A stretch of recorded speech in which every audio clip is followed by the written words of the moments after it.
पूर्णिमा के दिन अगर आपने ये विशेष मंत्र कर लिया तो आपके घर से नकारात्मकता दूर होगी और आपके घर में सुख समृद्धि का हमेशा प्रवेश रहेगा। माता लक्ष्मी आपके घर में हमेशा निवास करेंगी।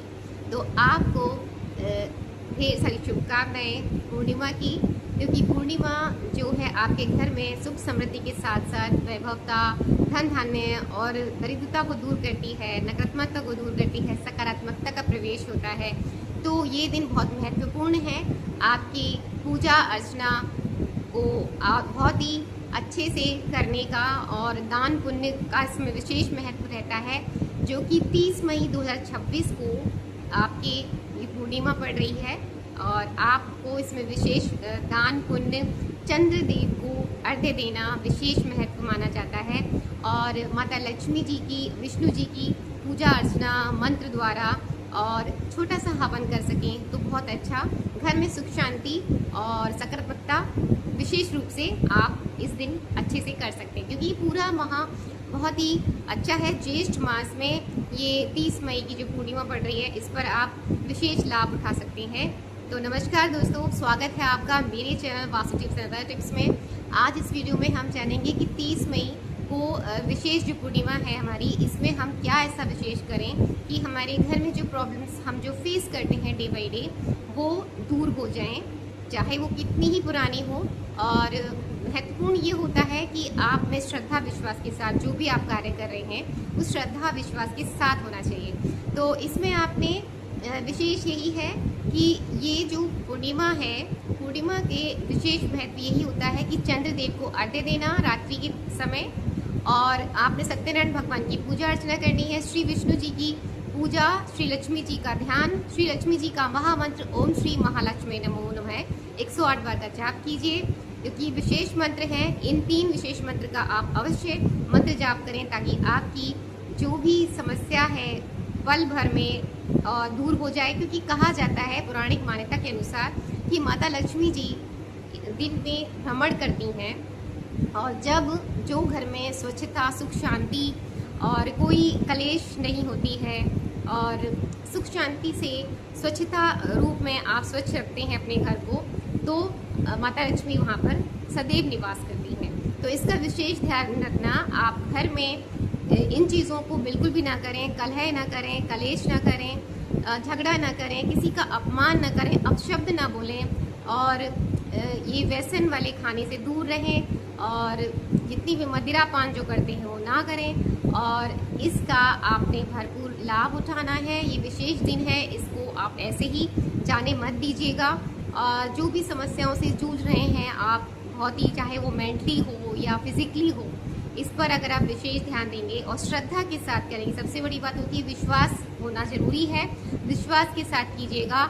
स्वच्छता तो वैसे भी बहुत ज़रूरी है, मन की भी और शरीर की भी और घर की भी। तो स्वच्छ घर में ही प्रवेश जो भी करता है उसको अच्छा ही लगता है। और साथ में जब भगवान आते हैं, भ्रमण करते हैं, तो उनके लिए, उनका स्वागत के लिए आपने विशेष ध्यान रखना है कि वो आपके घर में स्वच्छता में ही आए और मन में कोई कलेश विकार ना हो।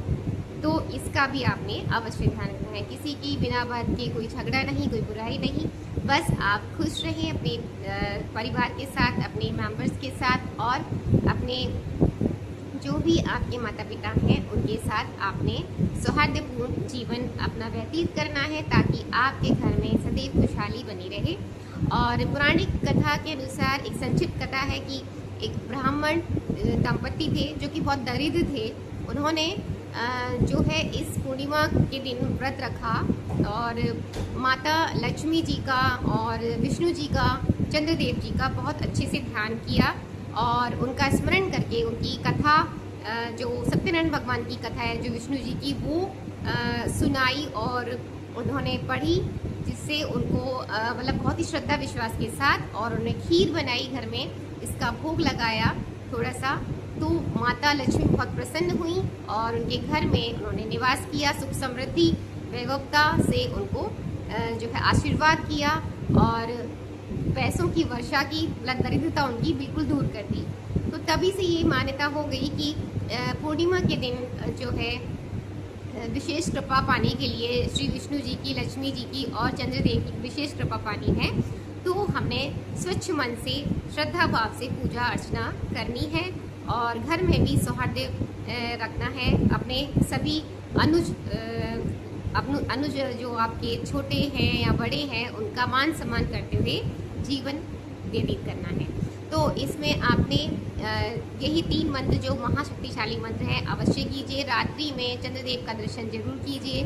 खीर बनाइए। सफ़ेद चीज़ों का दान विशेष है, जैसे कि चीनी है, चावल है, दूध है, कोई मिष्ठान है घर में आप सफ़ेद बना रहे हैं या बाज़ार से ला रहे हैं, तो विशेष यही रहता है कि अगर आप घर पे बनाते हैं तो एक तो वो स्वच्छ साफ रहता है और हाइजीनिक भी रहता है, और अगर आप नहीं बना पाते हैं तो आप बाज़ार से भी ला करके कर सकते हैं। प्रसाद में भोग अपना जो है माता को चढ़ा सकते हैं।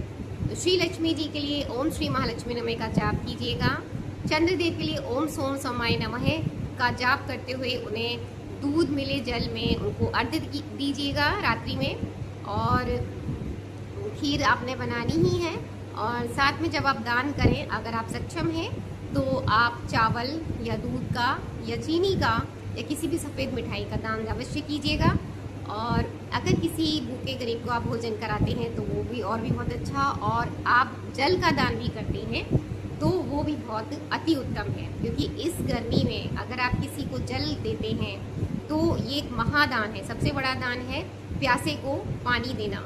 तो ये अवश्य कीजिएगा, और भूखे को भोजन देना तो ये ज़रूर कीजिएगा। अगर आप ऐसा करते हैं तो आपके मन को भी असीम शांति प्राप्त होगी, और मन विश्वास और श्रद्धा के साथ कीजिएगा जो भी आप कार्य करें। देखिए आपके जीवन में कितनी अच्छी पॉजिटिव वाइब्स आएंगी कि आपको देखते ही बनेगा कि मेरे जीवन में और जो भी चीज़ बन नहीं रही थी, बहुत कोशिशों के बाद तो वो चीज़ें आपकी बनने लगेंगी ऑटोमेटिकली, और पॉजिटिव वाइब्स के साथ ऑटोमेटिकली वो चीज़ें, जैसे पैसा आपका कहीं फंसा हुआ है तो वो आ जाएगा, उसके रास्ते खुल जाएंगे। अगर आप मकान बनाने के लिए परेशान हो रहे थे तो वो होने लगेगा। और अधिक मास है ये इस जो कि 3 साल बाद आता है, तो उसके लिए आपने कुछ भी करने की ज़रूरत नहीं है, बस श्रद्धा भाव से इसका भरपूर फ़ायदा उठाइए। जैसे कि इस ज्येष्ठ मास में 2 एकादशी पड़ी, अपरा एकादशी और पद्मिनी एकादशी, जो कि 27 मई की थी। तो उसका आपने अगर व्रत उपवास किया है या पूजा भी की है या कथा भी पढ़ी है या सुनाई है या सुनी है, तो उसका भी आपको लाभ मिलता है। बस यही है कि जीवन को बहुत सादगी से, सरलता से जीना है। उसमें कोई भी आपने मतलब कुछ इस तरह से ऐड नहीं कर लेना है कि आपकी लाइफ जो है क्रिटिकल बने। तो जितना आप सरल रहेंगे, आपके जीवन में सरलता से सारी चीज़ें होती चली जाएंगी, और कुछ भी आप में जो है मतलब कुछ आपने अब कुछ अलग करने के लिए कुछ अलग से आपको ऐड नहीं करना होता है। तो जो चीज़ें आप बहुत मुश्किलों में से मतलब बहुत कोशिश कर रहे हैं और हो नहीं पा रही है, वो चीज़ें होने लगेंगी। बस माइंड को शांत रखिए, काम रखिए, क्योंकि ये जो पूर्णिमा है हमारी, इसमें अगर आप शांत भाव से करते हैं सारी चीज़ें तो मानसिक शांति मिलती है। क्योंकि चंद्रदेव को जब आप अर्घ्य देते हैं तो मानसिक शांति प्राप्त होती है और कलेश दूर होता है, और मन में असीम शांति प्राप्त करने के लिए, या आपका तनाव जीवन है तो उसको तनाव रहित हो जाता है। तो चंद्रदेव को आप अर्घ्य ज़रूर दीजिएगा।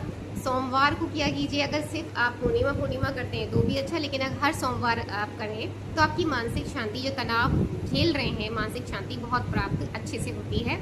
तो हर सोमवार को आप जो है चंद्रदेव को अर्घ्य दीजिए। दूध मिले जल में, शहद भी डाल सकते हैं आप उसमें, और आपकी जो है जो सिल्वर यानी चांदी की अंगूठी आप पहन सकते हो। मन में शांति प्राप्ति, छल्ला हो या कुछ भी, तो इससे भी आपको मन में असीम शांति की प्राप्ति होती है। अगर आप बहुत क्रोधित रहते हैं और कंट्रोल नहीं कर पाते हैं माइंड को, तो ये चीज़ आप ज़रूर कीजिए, करके देखिएगा।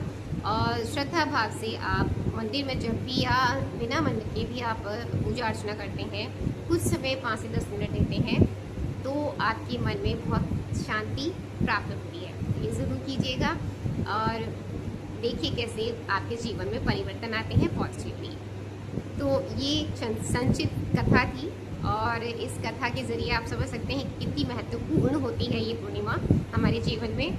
और अधिक मास चल रहा है, इसमें आपके बड़े मंगल जो 4 मंगल आ चुके हैं, और अब जो है पांचवा मंगल जो है, बड़े मंगल, जो हनुमान जी की असीम असीम कृपा है, संकट मोचक बजरंग बाण आप ज़रूर कीजिए। भगवत गीता का स्मरण कीजिए। भगवत गीता आप बांट भी सकते हैं लोगों को। ये बहुत अच्छा पुण्य काम है, ये पुण्य दिन है, इनका आप ज़रूर लाभ उठाइए, तो जिससे कि आपके जीवन में सुख समृद्धि शांति अवश्य ही आएगी। और जो कलेशपूर्ण जीवन अगर आपके जीवन में है, आप जी रहे हैं, तो उससे भी आप दूर ज़रूर होंगे। क्योंकि ये जो कलयुग है, इसमें सिर्फ आप जाप से ही, भगवान का नाम जाप करते हुए अपने जीवन को जो है तर सकते हैं, और मोक्ष की प्राप्ति का मार्ग भी आपके लिए खुल सकता है। तो जीवन मरण के चक्र को दूर करते हुए आप मोक्ष की प्राप्ति अगर पाना चाहते हैं, तो मोक्ष के मार्ग पर जाना चाहते हैं, तो आप ये मंत्र जाप, भगवान का जाप ज़रूर अवश्य कीजिएगा। चाहे आप उसके लिए 5 मिनट दें, चाहे अगर आप लिखते हैं भगवान का नाम पेपर पे डेली, तो बहुत अच्छी बात है, और अगर आप माला जाप करते हैं तो वो भी अच्छा है। तो कुछ ना कुछ करिए, क्योंकि अगर आप कुछ नहीं कर रहे हैं तो कुछ करने से तो बहुत ही अच्छा है। तो जो आपके जीवन को सुखमय जीवन दे और शांति दे, खुशियाँ दे, सुख समृद्धि दे, तो अगर आप ऐसा करते हो तो आपके लिए ये बहुत प्लस पॉजिटिव पॉइंट रहेगा। Thank you so much. मिलते हैं नेक्स्ट वीडियो में इसी तरह के अगर स्पिरिचुअल वीडियोस और डेली वास्तु टिप्स अगर आपको पसंद आते हैं तो मेरे चैनल को सब्सक्राइब ज़रूर कीजिएगा, लाइक हाइप कमेंट कीजिएगा, और अगर आप वीडियोस को बहुत ज़्यादा पसंद करते हैं तो सुपर थैंक्स भी अवश्य दीजिएगा, जिससे कि हम मोटिवेट होंगे और आपके लिए और भी आगे वीडियोस अच्छी जो है लेके आते रहेंगे। तो कैसे लगते हैं मेरे वीडियोस ये भी कमेंट बताइएगा। और जय श्री हरि विष्णु, ओम नमो भगवते वासुदेवाय का जाप करते हुए ओम श्री महालक्ष्मी नमः का आप कमेंट में भी लिख सकते हैं। जय श्री हरि विष्णु जी, ओम चंद्र देवाय नमः और ओम सोम सोमाय नमः, जो भी आप कमेंट करना चाहें ज़रूर कीजिएगा। जय श्री हरि विष्णु जी, जय श्री राधे राधे। आप सभी का दिन शुभ रहे और आज की पूर्णिमा आपके लिए विशेष कृपा बरसाए। माँ लक्ष्मी जी आपके, माँ विष्णु जी और चंद्रदेव आप पर विशेष कृपा बरसाएं, ऐसी में कामना करती हूँ। धन्यवाद दोस्तों, मिलते हैं नेक्स्ट वीडियो में। मेरे वीडियोस को सपोर्ट करते रहिएगा। Thank you so much.